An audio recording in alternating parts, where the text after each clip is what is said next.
কুষ্টিয়ায় সারের বাড়তি দরে আমন আবাদের শুরুতেই বিপাকে কৃষকরা। সরকার নির্ধারিত মূল্যের চেয়ে বস্তা প্রতি 250 থেকে 450 টাকা বেশি দামে কিনতে হচ্ছে চাষিদের। বিশেষ করে ইউরিয়া, টিএসপি, এমওপি বা পটাশ সারের ক্ষেত্রে ইচ্ছেমতো দাম হাঁকানোর অভিযোগ চাষিদের। জহুরুল ইসলামের তথ্য ও ছবি নিয়ে রিপোর্ট। জমিতে আমনের চারা রোপণ শেষ, এখন দরকার সার, কিন্তু এ বাবদ বাড়তি টাকা গুনতে হচ্ছে কুষ্টিয়ার কৃষক আব্দুর রাজ্জাককে। একই ধরনের অভিযোগ ওই এলাকার অন্য কৃষকদেরও। সঙ্গে দেওয়ার জন্য 32 টাকা দিয়ে সারের দাম কমাচ্ছে না, সারের দাম বাড়তি করে দিচ্ছে।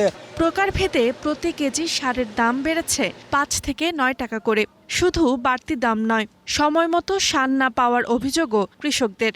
সার আনতে গেলে পরে বলে সার নাই, সার হচ্ছে গা আছে, ট্রাকে আসতে আলি ফোন দেবো না। আমন লাগাচ্ছে, আমরা সারই পাইনি। ডিলারের দোকানে গেলে বলে যে 3-4 দিন পর আসবে।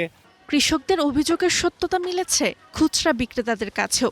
বিক্রেতারা বলছেন সরকার নির্ধারিত ডিলাররা সারের দাম বস্তায় 200 থেকে 300 টাকা বাড়িয়েছে।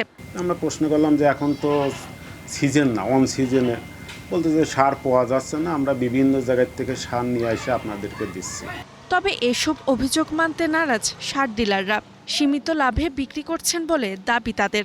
যারা খুচরা ডিলার আছে এরা আমাদের থেকে হচ্ছে সার পান। আমরা যে মালগুলো বেশি, আমাদের কস্ট মেমো আছে।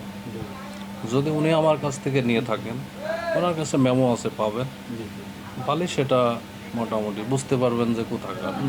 বেশি দামে সার বিক্রির তথ্য জানেন না স্থানীয় কৃষি বিভাগের কর্মকর্তারা, এমনটাই দাবি করছেন তারা।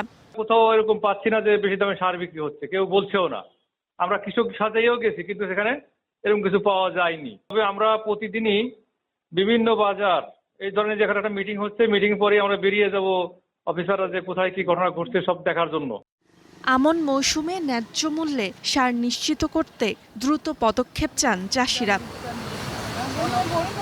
Desk report, star news.